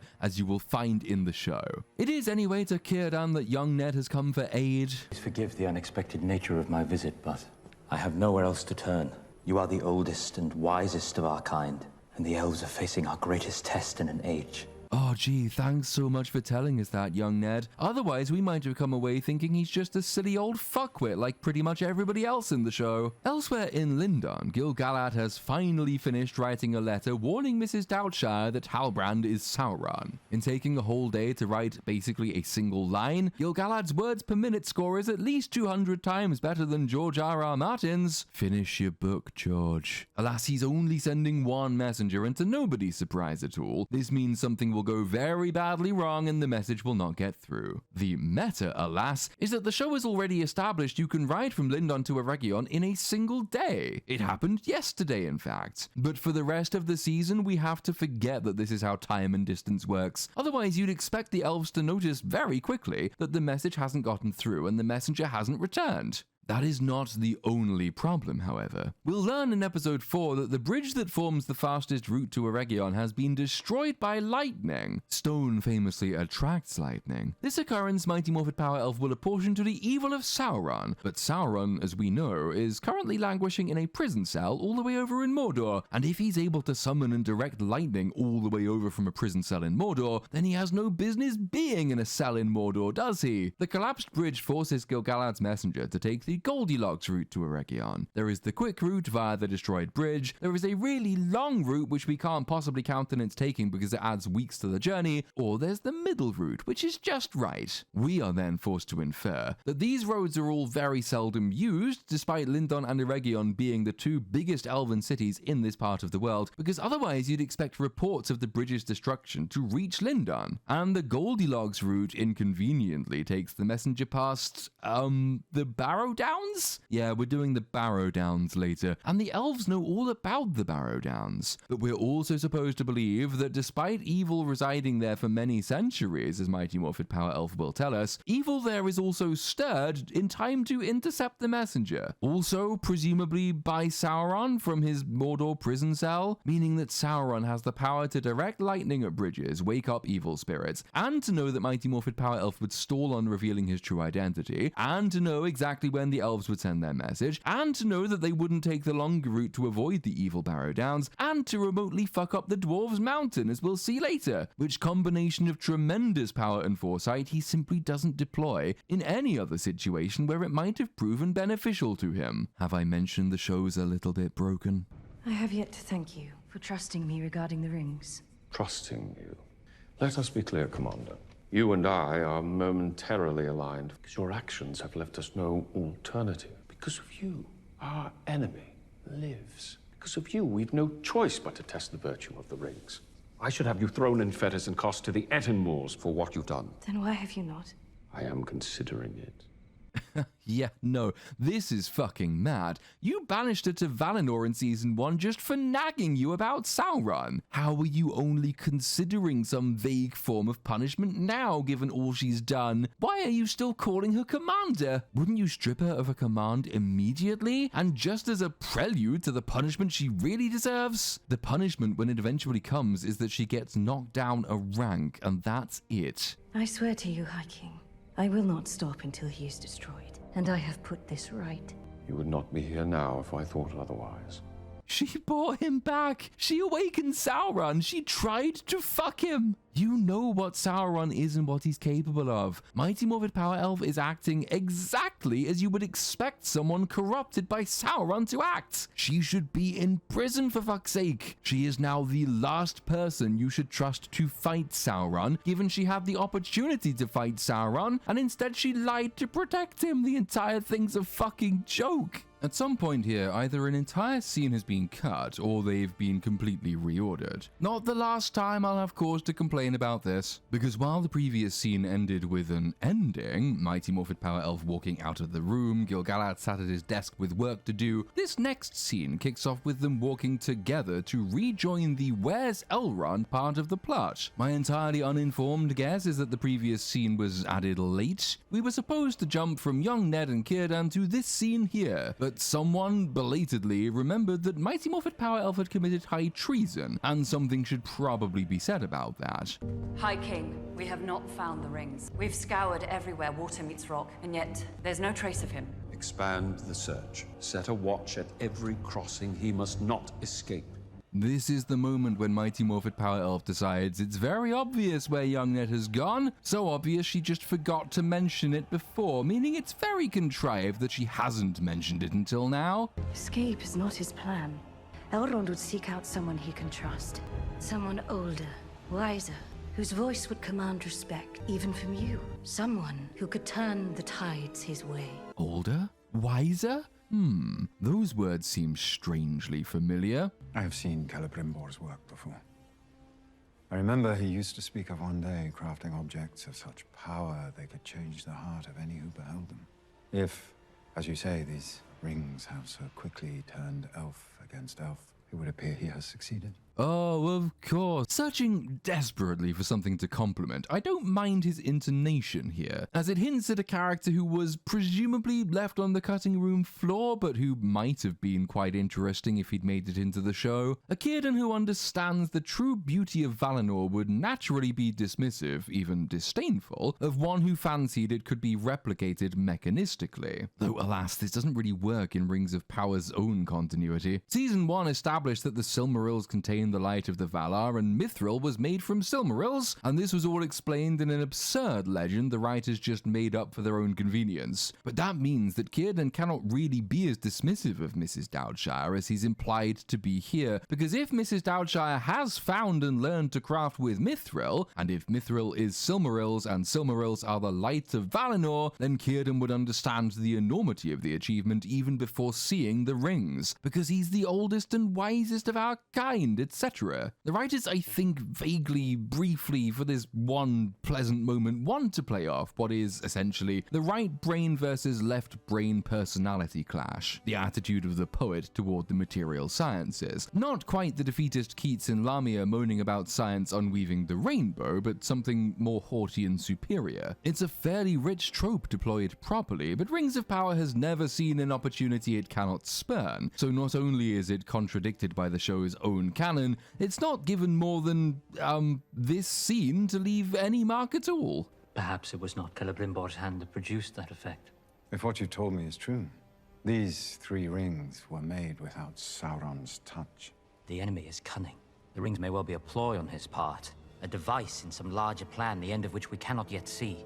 To be clear, nothing young Ned could have told Círdan, oldest and wisest of our kind, would justify his conclusion here. Young Ned only knows that Halbrand was Sauron. He doesn't know what transpired before that moment of revelation because he stole the rings and ran off with them, rather than asking Mighty Morphed Power Elf any even moderately important question. But that means he can only have told Círdan that Halbrand was involved in the ring's design, and that Halbrand turned out to be Sauron, meaning Círdan, oldest and wisest of our kind, cannot conclude that Sauron had no hand in the ring's forging. If anything, the preponderance of evidence lends itself to the alternate conclusion, the one young Ned himself is convinced of. What would you ask of me?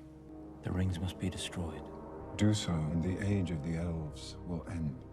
Oh yeah, remember how the rings are the last best hope of the elves to save themselves and all of Middle-earth from extinction? Kind of feels like that should have been the subject of a conversation before now, doesn't it? House of the Dragon was content to have quite long scenes dedicated to nothing but conversation about the use of dragons in war, perhaps the most consequential decision in that world, and so the closest analogue to the use of the rings in this world. It understood that the import of that decision was best shown through conversation, through debate, through what it tells us about the characters involved in the decision. There is much more tension in the War Council scenes on Dragonstone in House of the Dragon Season 1, and that's just people standing around a table talking. Here we've had horse chases and people jumping off waterfalls and hiding from guards under bridges, and shortly, someone sailing off to drop rings into an underwater crevasse. And it all feels so much less significant, even though the consequences are, if anything, more dire than the deployment of George R.R. Martin's flying nukes. Part of the reason for this is that House of the Dragon doesn't have a character like Círdan, oldest and wisest of our kind, who can suck all the drama and tension out of a scene by demonstrably not giving a shit one way or the other as to whether the world lives or dies. We would be abandoning all Middle-earth to its fate. Could you accept that? If to do otherwise means falling prey to the designs of the enemy, yes. You do your father proud. Note for aspiring writers, if you don't have much time to explore dramatic consequences, make sure the characters discussing them actually have a view on the matter. You can have the carefree, aloof sort whose mysterious mysticism contrasts with the deep investment of lesser beings, but it has to be a contrast. Someone, somewhere has to give a shit. It is far more important that the audience register the stakes than that we hear from someone who is deaf to them. And by register the stakes, I don't just mean that we understand them logically, I mean that we feel their weight. Here, logically, we just about kind of understand what's at play. Either you use the rings at the risk of Sauron taking over, or you don't use the rings and you have to leave Middle-earth. But I really don't get the sense that any of these characters give that much of a shit, because the one we're focusing on is Círdan, who doesn't give a shit. Their conversation is interrupted by the arrival of Gil-galad, Mighty Morphed Power Elf, and some horse guards. Mighty Morphed Power Elf asks for time to reason with young Ned, which, given everything that's at stake, I don't think she should be given. It's also slightly odd that they don't really register Círdan, oldest and wisest of our kind's involvement in it at all, because he's not really a character. They're operating on the assumption that Círdan, oldest and wisest of our kind, is just a middleman who'll do with the rings whatever he's told by the last person who speaks to him. Why would they not assume Círdan, oldest and wisest of our kind, would refuse young Ned's request? Do they not know anything about what he might think about this situation? Is there no probabilistic difference between his available responses? Is he just as likely to destroy the rings as he is to save them? Is he more likely to destroy them than he is to save them? Is it the other way around? I feel like in almost any other show, one where characters have been formed with personalities, this sort of thing would matter. matter? Are they in a rush because they think Círdan will side with young Ned, or do they think Círdan might dissuade him? But if they think Círdan might dissuade him, why are they here to begin with? It's like they don't know anything about the oldest and wisest member of their group. Because here they don't give a shit about Círdan, oldest and wisest of our kind. Mighty Morphed Power Elf just wants to reason with young Ned. Reasoning with young Ned doesn't go very well because alone in all Middle-earth, he is temporarily possessed of a brain. Because in my heart, I know the Three Rings are free of his influence. But are you? True. And frankly, it's disgusting that Gil-galad is outside with guards waiting to arrest young Ned when Mighty Morphed Power Elf wants Sauron in her ring. And time alone will reveal whether that was folly or wisdom. What time do you think you have? But we still have time. Time enough to counter Sauron if we act quickly. Time? What time do you think we have? Yeah, this is gonna happen a lot. You're just gonna have to grit your teeth and bear it like a young man whose career was launched by Diddy. Completely forgetting Círdan, oldest and wisest of our kind's involvement comes back to bite them, as while young Ned stays behind, he hops in a boat with a hidden outboard engine somewhere and rockets off into the ocean. For some fucking reason, we have to touch base with Steve and Nori at this moment. They lay the most pathetic trap you'll see outside a conservative influencers convention, and oh joy, they snag themselves a Podge. Podge is back in the show. Everybody cheer for Podge. This is quite funny when you remember that her final scene in season 1 was clearly intended to be a send-off. It was strongly implied that she was going to take over as the map-reading trailfinder general of the Harfoot caravan, because Lenny Henry's widowed old hag was too incompetent to do the job herself. And Podge promised Nori that she'd take care of her family. These promises she has gleefully trampled into the dust, meaning the Harfoot caravan is now, hopefully, all dead. Remember the dead marshes? All those bodies beneath the water? Yeah, well, about a few dozen of those were Harfoots because they got lost and drowned because Podge had somewhere more important to be. Oh, this is another Jackson film reference, by the way. He should really consider suing.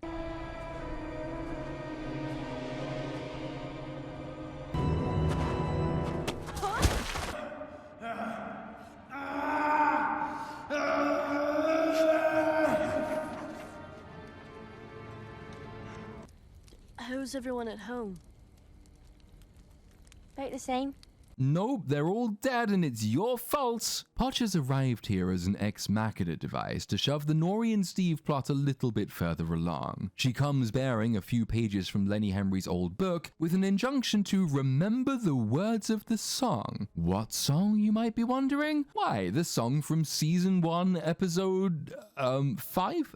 Episode 5, yeah. Silly you for forgetting. I wasn't very happy with this song when I first heard it because though I'm all in favor of remembering that Middle-earth was, importantly, a musical creation, the words seemed entirely divorced from any context in which the Harfoots might have found themselves. Lyrics like this have no bearing on the Harfoot condition. The sun is fast falling beneath trees of stone. The light in the tower no longer my home. Past eyes of pale fire, black sand for my bed. I trade all I've known for the unknown ahead. Leaves you thinking, what tower? What eyes of pale fire? What black sand? What stone trees? What do you mean? This is not how poetry works, especially amongst the Harfoots, precursors to hobbits. Tolkien paid very close attention to the difference in style and subject matter in the verses of his peoples. Rings of Power, it seemed at the time, had not. But now it turns out it had, because this song, which must have stayed with the Harfoots for uncounted centuries long after it ceased to be relevant to them, in fact provides directions. Directions that should be redundant to them, given the whole point is that Nori and Steve are following stars and they're just heading east, and it's very hard to walk in circles when you have celestial markers like the sun rising and all the rest. This is mightily contrived, but it does actually count as a partial fix to the lyrical problem of season 1. I would much rather a hackneyed acknowledgement of the place of poetry and music than the complete absence of it, or it being entirely disconnected from the world in which it's set, so somehow, resentfully, points gained by the show? Oh, then points lost all over again, because this doesn't actually lead them anywhere specific. It just leads them to the borders of Rhûn, which you could find on any conventional map. It's fucking huge. You just walk east. You cannot not find Rhûn. It's that big bit there, just above Mordor. How the fuck did you get lost? The Knights of Leprosy have been following them all this way and have somehow still not caught up with them, which is absurd, but I guess we're just not ready for that to happen yet. And then we hop away to find Círdan, oldest and wisest of our kind. He goes to drop the rings into the ocean, but then...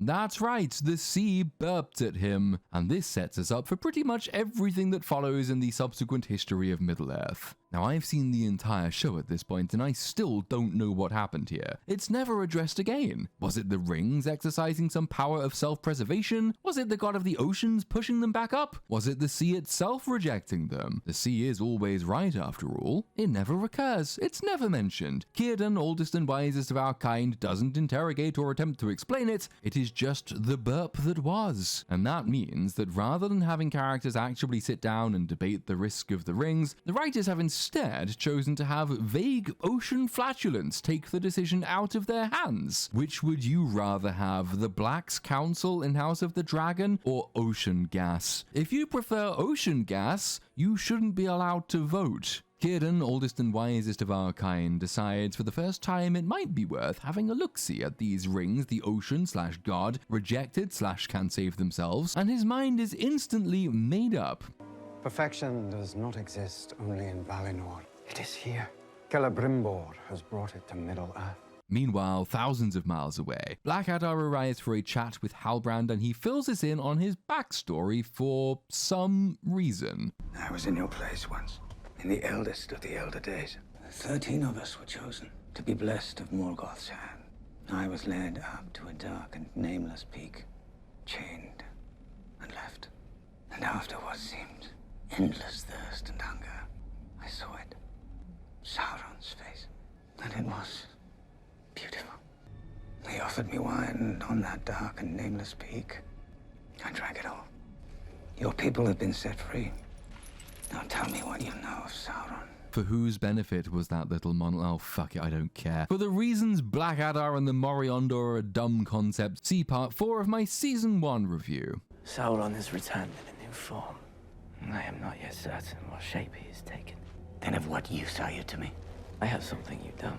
The trust of the elves. Release me, and I'll go to them and seek him out, so you can marshal your legions to destroy him. I increasingly find myself short of patience with this show, and that's not a good sign since we're only on episode 1. My first thought here was, why? Why now? Why couldn't we have had this conversation ages ago? Why couldn't we have had it in their first meeting even? Given the prison sequences have achieved nothing save Sauron befriending a warg. I suspect in the writer's mind this is supposed to convey more about Black Adar's thought process. Maybe. He didn't want to believe, but the fact he kept Halbrand alive and the fact he's come now to visit him tells us he's been unable to shake the suspicion. It's supposed to tee off Black Adar's self-destructive arc. So obsessed does he become that he sacrifices everything he's built in pursuit of the big bad. And I guess having him reach this conclusion after just their first exchange would have seemed too hasty even for this show, which cannot be slow enough to establish basic good sense on the part of its characters, but you know, never mind. In which case, the source of the frustration I'm feeling must be the prison scenes themselves, because they're so empty. They're really just setting up a personal grudge against Waldrig on Sauron's part that'll be dispensed with in a few minutes' time. It feels like we've put characters in holding patterns until the show is ready for them to act. Holding patterns are never forgivable because they amount to dead space. Given how shallow all these characters are, there is no excuse for dead space. This is time that must be spent fleshing things out. Doesn't have to be anything major, doesn't have to move pieces, but it can make the pieces seem better grounded and earn their moves later that will otherwise seem random and contrived. Halbrand's time in prison though, well that's just spending time for no profit whatsoever. It's a bad investment. Black Adar accedes to his mad plan, but only after having Waldrig force Halbrand to bend the knee. How to serve the Lord of Mordor to the end of my days. Ooh. Now imagine we were following Halbrand out of Mordor knowing he'd left behind a secret servant in Waldreg, rather than whatever weird plan he is here concocting. His plan seems to be to go to Eregion, trusting Mrs. Doubtshire hasn't found out who he is yet, to persuade Mrs. Doubtshire to make more rings, with which he hopes to dominate all life in Middle-earth, but to also set an arbitrary and unknowable time limit on himself by setting orc armies in motion that might either arrive too early for him to complete his plans, or be too incompetent to defeat the elves, leaving him either with incomplete rings or with an army that's too small to matter, all of which relies on Blackadar not doing anything strategically sensible, or the elves pulling some sort of surprise maneuver, or the dwarves fixing their own problems early enough to help. Rings of Power attempts to dwarf the details of Sauron's plan in the scale of Sauron's plans, but it's really not persuasive to anybody minded to pay attention to their details. There are only so many times you can say, Sauron's behind it all, in answer to any apparent contradiction or implausible setback before you realize that the writers themselves don't actually have a concrete plan for Sauron in their own minds. They just have, to borrow a phrase, concepts of a plan. Sauron rides out of Mordor. Waldreg goes to clear up his cell for some reason. I didn't get the impression these guys were big on prisoner welfare and hygiene, but I guess it's fine. And then he gets himself munched by Sauron's pet warg. So passes Waldreg, son of Waldregion, lord and creator of Mordor. When evening in Mordor was grey, his footsteps on Mount Doom were heard. Before the dawn he went away, on journey long without a word. From Wilderland to Rune's great sea, from northern waste to southern hill, through volcano with magic key, and darkling woods he walked at will. With orc and uruk, trolls and men, with mortal and immortal folk, with birds on bough and beast in den, in their own secret tongues he spoke. A deadly sword, a spanking hand, a back that bent beneath its load, a trumpet voice, a burning brand, a weary pilgrim on the road. A lord of wisdom throned he sat, swift in anger, quick to laugh, an old man who gave women a smack to up morale among the staff. He stood then in the cell alone, and teeth and claw both defied. He did not give the dog a bone, in these black lands his wisdom died. A Lament for Waldreg by J.R.R. Tolkien, probably. I'm only slightly memeing when I say this is a complete fucking waste. Waldreg deserved better. There are so many ways to turn him into a character befitting his great acts of Season 1. He had many more potentially profitable uses than fucking Glug, whatever random film talk tries to tell you dirty Glug simp that he is. Our only hope is that, like the Grand Inquisitor in the Obi-Wan show, Waldreg appears again alive and well in some later season to exact his revenge. Back in Lindon, Gil-galad is showing off again.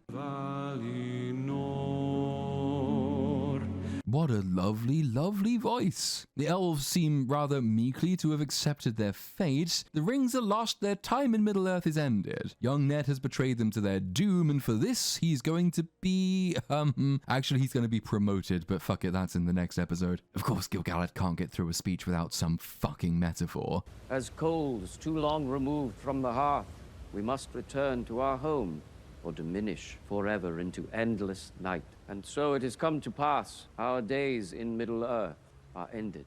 Oh, but wait, look who it is. It's Círdan, oldest and wisest of our kind. Doesn't he look happy? Oh, fuck it, he always looks happy, because he's just so very old and wise. But he looks especially happy today, because he's realized something that he should have known already. The rings contain the beauty of Valinor, much like the Silmarils, and so the Mithril, all of which he already knows about. Perfection does not exist only in Valinor, High King. It is here. Celebrimbor has brought it to Middle-earth. I see you've anointed yourself a ring bearer, you strange old man. Not sure what gives you the right to do that. You would think, after a long and important debate about whether to trust the rings in the first place, another debate would arise as to who should be trusted with the rings, given their tremendous power and import. Or yeah, I guess we could just drop them and see where they land. No!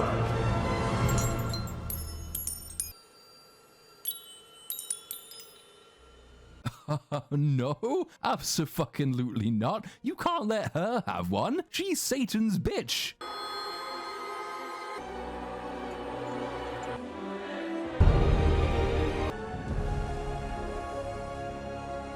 From From this, you might take it that the rings must be worn to have any effect, given their effect was only triggered when they were placed on undeserving fingers. You might then expect that if later in the season somebody loses a ring or gives up a ring for safekeeping, the effect would cease, making the protection of the rings and the ring bearers of paramount importance to the elves. But yeah, that would be consistent, so you would be wrong. Oh, why is her every facial expression so very, unfortunate? The more this goes on, the more you are forced to conclude, poor Morfydd, she wasn't just misused, she was miscast. My dad thinks she's pregnant or fat, but I'm not as sexist as he is. I just think she looks wonky. Oh, and she also seems to have Parkinson's. We jump away then to episode 1's final scene. Over in Eregion, Mrs. Doubtshire and this silly blonde here discount power elf are admiring their new forge. I don't know why they have an anvil suspended from the ceiling, but they keep doing it, so I assume it has a purpose. The new forge is remarkable, my lord. It is indeed. Let us pray the rings worked. You'd think the rings would have some sort of noticeable area of effect. I mean, do you still feel like you're fading, Mrs. Doubtshire? Is the sun shining brighter? Are the trees looking healthier? Given this magic permeates your entire race, do you really have no way of telling that the rings have worked? Must you wait for a letter from the king? Oh, speaking of letters, a messenger has arrived at Eregion, but it's not a messenger from Lindon. Oh, no. He's probably dead by now. He got barrow-whited. To the contrary, my lord. This messenger is from the Southlands. He says he wants to negotiate. I wonder who that can be. It can't possibly be Sauron, because thanks to Season 1, we know it takes 6 days to get from Mordor to Eregion, and that's if you ride without rest. In actual fact, it should take many weeks, but I'm just going with the time indicators the show has explicitly given us, because I enjoy watching things fall apart of their own volition. 6 days have absolutely not elapsed, and so it must be somebody else. Is it Waldrig? Is he safe? Is he alright?